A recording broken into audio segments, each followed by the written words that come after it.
मोदी जी ने और अमित शाह जी ने मिल के आज़ाद भारत का सबसे बड़ा राजनीतिक षड्यंत्र रचा।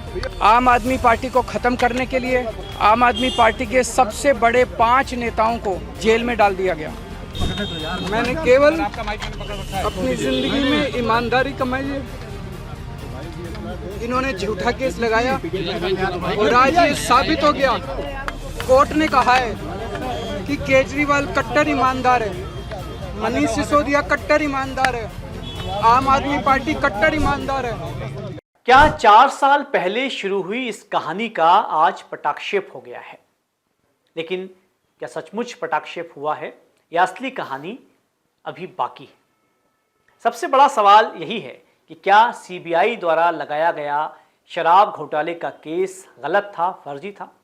क्या अरविंद केजरीवाल सच में कट्टर ईमानदार हैं जैसा वे खुद कहते हैं, या इस पूरे मामले के पीछे कोई और परत है जो अभी सामने आना बाकी है? सच्चाई चाहे जो हो, एक बात साफ है कि आम जनता हमेशा कंफ्यूज रहती है, उसे हमेशा कंफ्यूज किया जाता है।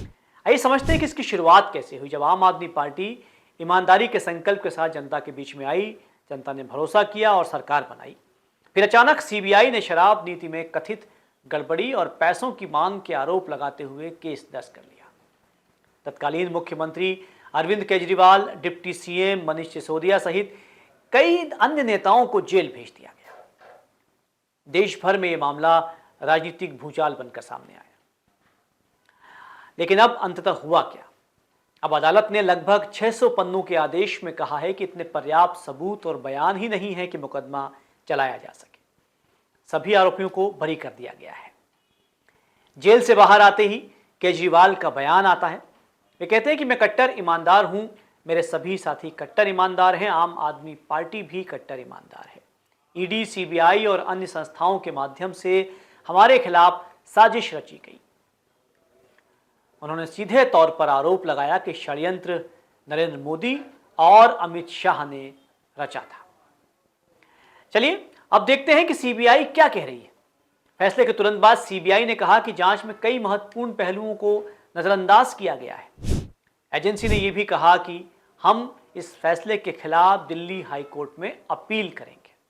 यानी कानूनी लड़ाई अभी खत्म नहीं हुई है। और फिर आया सबसे चौंकाने वाला बयान।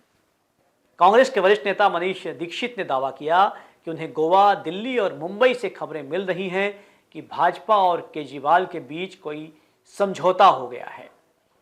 उन्होंने बहुत गंभीरता से कहा कि अब केजरीवाल वही बोलेंगे जो भाजपा चाहेगी या चाहती है। यह आरोप और भी बड़ा राजनीतिक सवाल खड़े करता है। तो आखिर सच क्या है? क्या सीबीआई का केस कमजोर था, गलत था, फर्जी था? क्या अदालत का फैसला पूरी सच्चाई है? क्या वाकई कोई राजनीतिक सौदेबाजी हुई है, या यह सब एक बड़े राजनीतिक खेल का हिस्सा है? जनता के सामने 3 नैरेटिव हैं।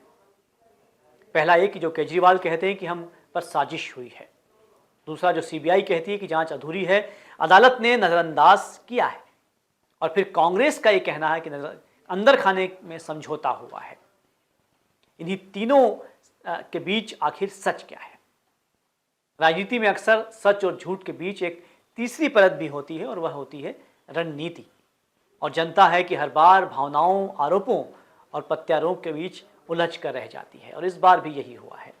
शायद यही राजनीति है, और शायद यही राजनेता चाहते भी हैं। अहम सवाल यह है कि क्या केजरीवाल के मामले में आप कुछ समझ रहे हैं? क्या इस गिरफ्तारी से लेकर उनके छूटने तक, फिर कांग्रेस के बयान तक, क्या कुछ और भी है जो आपको समझना बाकी है?